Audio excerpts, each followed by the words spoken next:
Next, or rather simultaneously, it was time for the Cabal to take revenge on Russia, once again. Financed by their partner in crime, the Rothschilds, they started the Russian Revolution. Their pawn and frontman, Lenin. His real name, Vladimir Ilyich Ulyanov. Every historian will agree on the fact that Lenin was heavily influenced by Karl Marx, the founder of communism. But Marx wasn't Russian, he was German.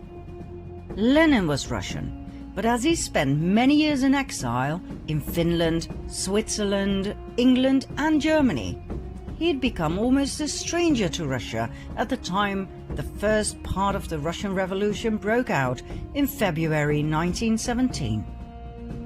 He was completely westernized. Marx had inspired him massively with his 1848 pamphlet, The Communist Manifesto. Lenin wasn't just inspired by Marxist communism, but also by his Jesuit background. Marx was trained in Germany at a Jesuit school, and after that he was tutored by Jesuits in the British Museum on the tenets of communism, as confirmed by ex-Jesuit priest Alberto Rivera. Another source of Marx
later on in this documentary that even the term social justice was invented by the Jesuits.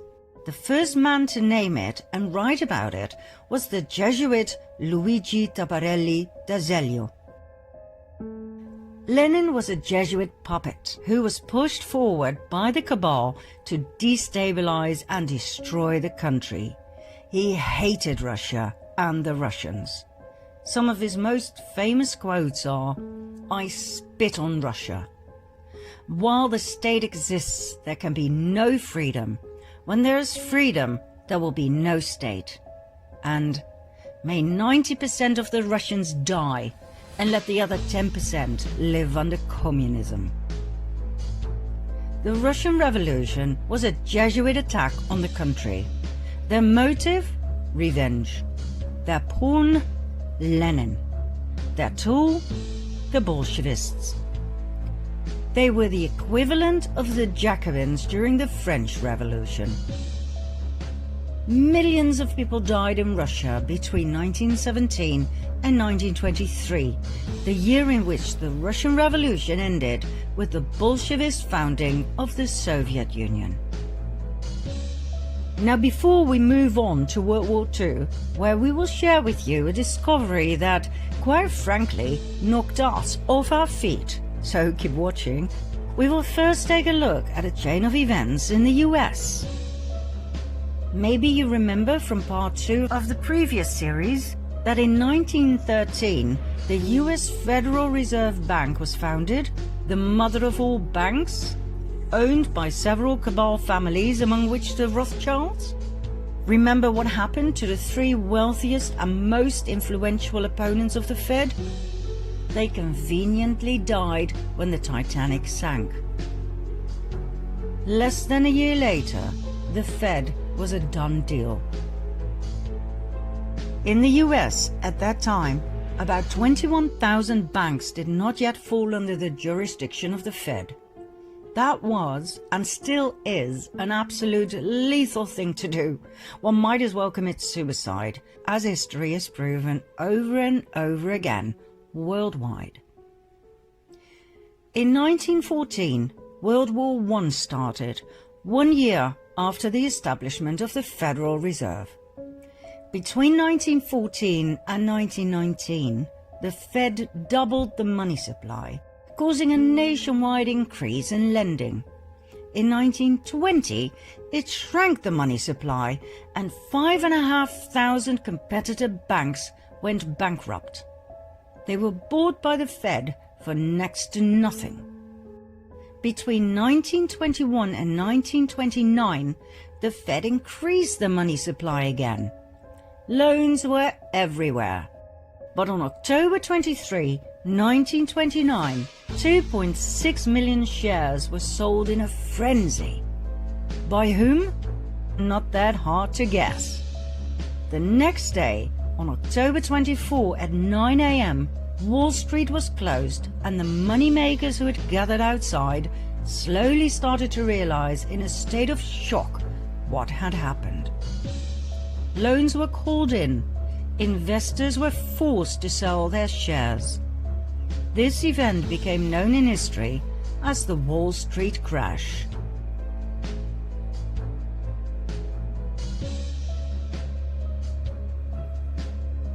The Wall Street crash brought the rest of the world on its knees too.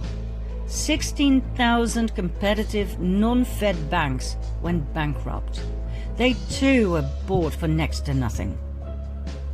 It was called the greatest robbery in history. But it wasn't enough. The Fed reduced the money supply even further by 30%, causing starvation throughout the US.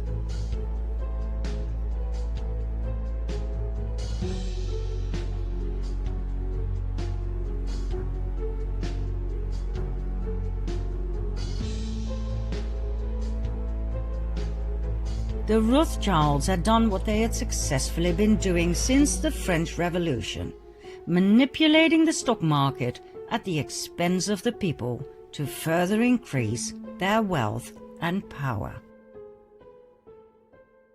Congressman McFadden was so horrified he began impeachment proceedings against the bankers who owned the Federal Reserve. Like I said, he might as well have committed suicide straight away. He was poisoned at a banquet, and the impeachment was abandoned. One simply does not get in the way of the Khazarian cabal. 4 years after the Wall Street crash in 1933, on the pretext of getting out of the Depression, the banks persuaded the government to carry out a national gold seizure on penalty of imprisonment for 10 years. That's right. Under pressure of the Fed, President Roosevelt signed Executive Order 6102 to make the impoverished American people give up their gold. They had nothing left. With the gold standard gone, the cabal had no more limitations on how they could manipulate the money supply. This meant absolute dominance. On top of everything else, income tax was created in 1913 to cover the huge amounts of money the government was paying the Federal Reserve. Like we said in part 2 of the previous series, income tax is illegal. We were just never told. One of the dire consequences of the Wall Street crash was that the Fed called in all international loans. The country that was the worst affected was Germany. After World War I, the country had to pay reparations to the victims, for which it desperately needed the loans, as well as for rebuilding the country and the economy. When the Fed called in their loans, the German economy collapsed. The country dived into a deep depression. That same winter, about 2 million people were unemployed. Less than 3 years later, that number had tripled, meaning a staggering unemployment rate of 40%. The government's expenses to support these people went through the roof. The Chancellor cancelled unemployment support in a desperate move, which made things even worse. More chancellors came and went. Nobody knew what to do with this mess. People were losing faith in democracy, music to the ears of the cabal, and sought help from extreme left, the communists, or extreme right, the Nazis. In January 1933, Hitler became Chancellor of Germany. Although he had a majority of seats in parliament, he did not have the absolute power he desired. Conveniently, only 4 weeks later, the Reichstag, home of the German parliament in Berlin, was set on fire, allegedly by communists. Hitler used the event to persuade President Hindenburg to pass an emergency act restricting personal liberty. The act abolished freedom of speech, assembly, privacy, and the press. It abolished the right to own property and the right to trial before imprisonment. It legalized phone tapping and interception of correspondence. The decree was used as the legal basis for the imprisonment of anyone considered to be opponents of the Nazis. People could be imprisoned for any or no reason. That night, around 4,000 people were arrested, imprisoned, and tortured by the SA. Hitler was now able to imprison communist leaders, so his main opponent during the elections, the Communist Party, fell apart. Hitler's SA intimidated the rest of the opposition, after which he pushed through the Enabling Act that enabled him to make laws without the parliament's consent for the next 4 years. This gave Hitler absolute power.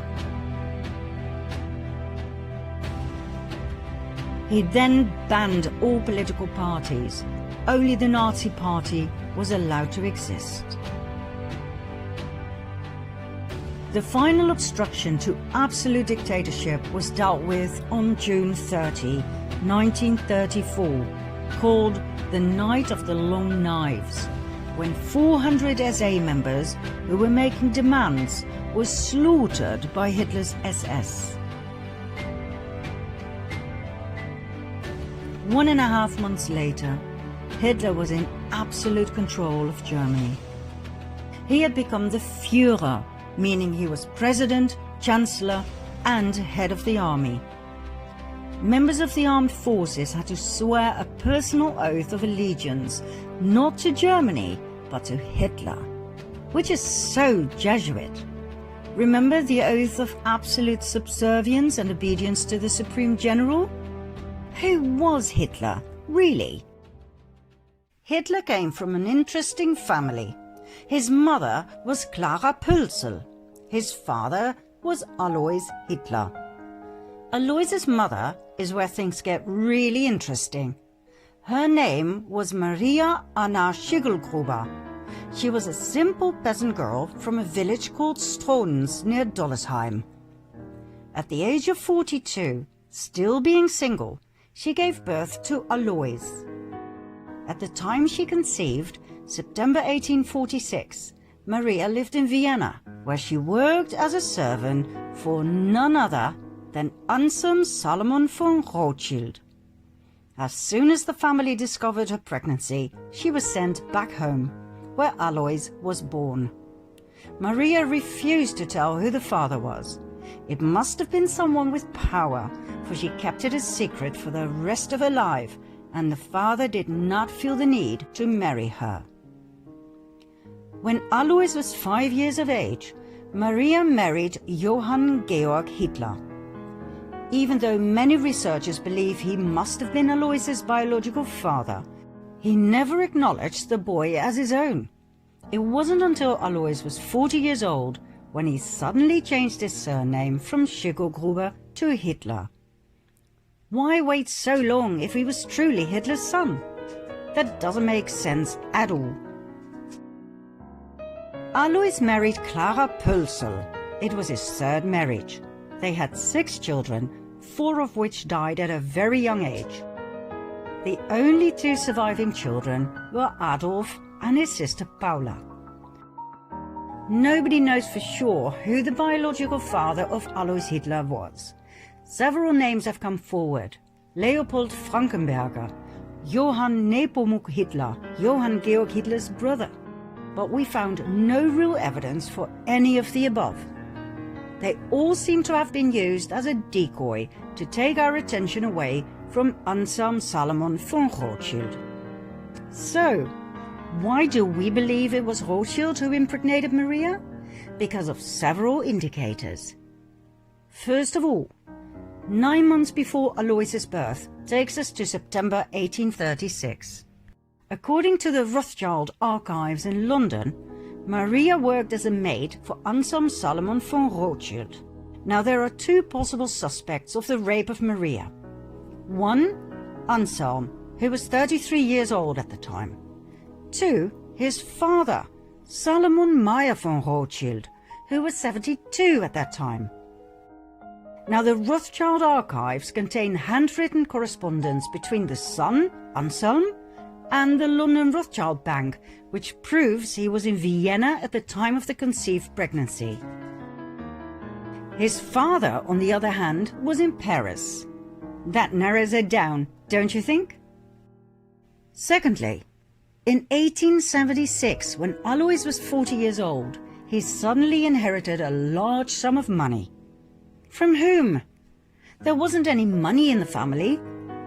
Anselm Salomon von Rothschild died a year and a half prior, the time needed to pass an estate through the probate court. It was the same time Alois suddenly changed his name to Hitler, remember? Was that just a coincidence, or was it a demand by the Rothschilds in order to receive the inheritance, so that he would not be traced back to the Rothschild bloodline? Now please bear in mind that officially the Rothschilds were Jewish.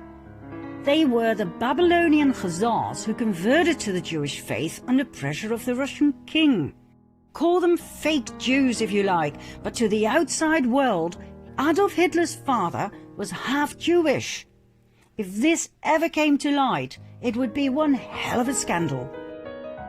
And so, all traces of the Führer Adolf Hitler leading to the Rothschilds had to be erased.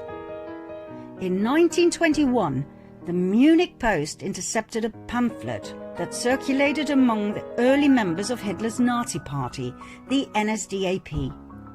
The pamphlet's title was Adolf Hitler, Traitor. It dealt with the alleged Jewish blood in Hitler's veins. It accused Hitler of fronting for Jewish finances and for acting like a Jew himself. The Munich Post decided to publish the pamphlet. On the very day that Hitler became Chancellor, the Munich Post was ransacked and its editors and writers were sent off to concentration camps, where they were never heard from again. The Austrian Chancellor Dollfuss investigated Hitler's family origins on 2 occasions. The first investigation, published in 1932, determined that Hitler's father was illegitimate, born to a 42-year-old unmarried woman and an unknown father. The second investigation determined that Hitler's mother was employed as a domestic servant in the residence of Baron Rothschild of Vienna. Shortly after, Hitler ordered the assassination of Dollfuss in 1934.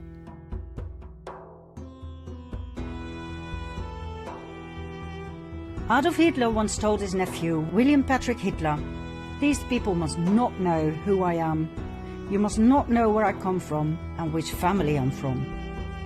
In an effort to erase any evidence that would lead Hitler back to the Rothschilds, not only were people murdered, but the entire village of Dollersheim, where Hitler's grandmother had come from, was completely destroyed on Hitler's orders. Adolf Hitler, the Führer, did not come out of nowhere.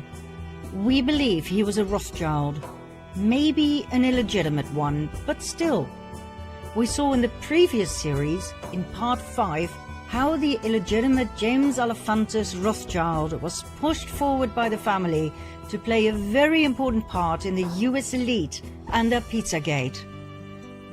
Well, Adolf Hitler too was pushed forward the same way to influence the outcome of yet another Cabal war. Hitler was a great admirer of the founder of the Jesuits, Ignatius of Loyola. He said, "I learned much from the order of the Jesuits. Until now, there has never been anything more grandiose on the earth than the hierarchical organization of the Catholic Church. I transferred much of this organization into my own party." Hitler called Heinrich Himmler, the inventor and organizer of the Holocaust, the Reichsführer of the SS, and compared him to Ignatius of Loyola.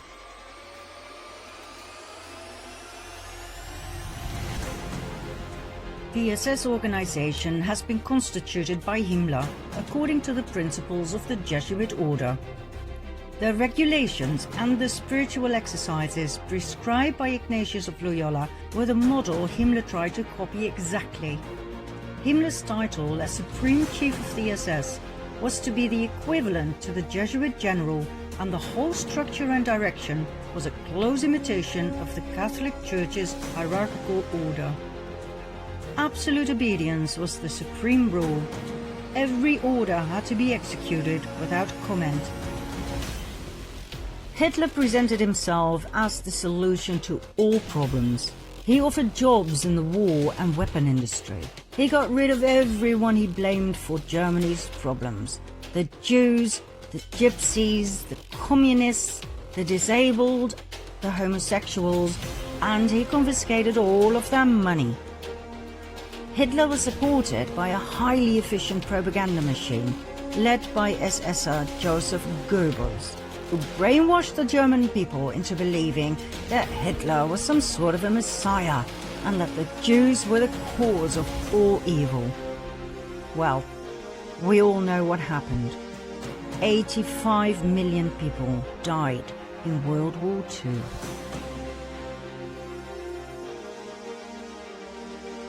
But the cabal wasn't done just yet. As you might know, in the aftermath of World War II, hundreds of thousands of Jews emigrated to the promised land of Israel. But did you know that this migration had already been planned by the Cabal in 1917? 22 years before World War II even started, Palestine was given away, literally, by Arthur James Balfour, Foreign Secretary of the United Kingdom, on behalf of the British government. As if nothing more but a chess piece, a country with inhabitants was given away to, guess who? Lord Lionel Walter Rothschild. But wait a minute, 1917? The First World War hadn't even ended yet. So how on earth could they be talking about a home for the Jews? The Jewish genocide hadn't even started yet. We're talking about the Balfour Declaration, signed by Balfour himself on the 2nd of November 1917. Dear Lord Rothschild, I have much pleasure in conveying to you, on behalf of His Majesty's government, the following declaration of sympathy with Jewish Zionist aspirations, which has been submitted to and approved by the Cabinet. His Majesty's government view with favour the establishment in Palestine of a national home for the Jewish people and will use their best endeavours to facilitate the achievement of this object, it being clearly understood that nothing shall be done which may prejudice the civil and religious rights of existing non-Jewish communities in Palestine, or the rights and political status enjoyed by Jews in any other country. I should be grateful if you would bring this declaration to the knowledge of the Zionist Federation. Arthur James Balfour. Neither the Jews nor the Palestinians knew about this. It was yet another brilliant move of nothing but chess pieces by the Cabal. What was presented as a benign action in favor of the Jews was, once again, a divide and conquer strategy. It could only end in yet another war, this time between Jews and Palestinians.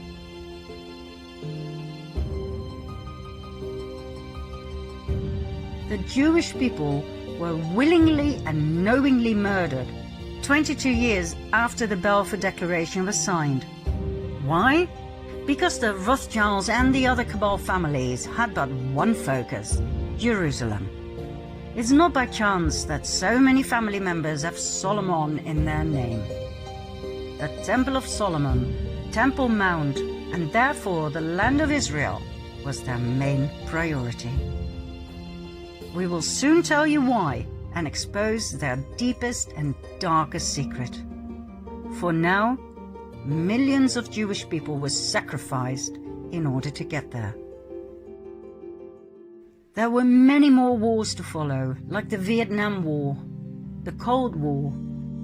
All were instigated and financed on both sides by the Cabal. That's how people across the world were kept in fear, paralyzed and poor, divided and subservient. Once you understand and see their strategy, you cannot unsee it. But the worst was yet to come, for times were changing and the Cabal adapted their strategy as time went along. Key words in their everlasting plan to conquer the world: hatred, revenge, disdain. These three words were perfectly combined in one document, the Protocols of the Learned Elders of Zion,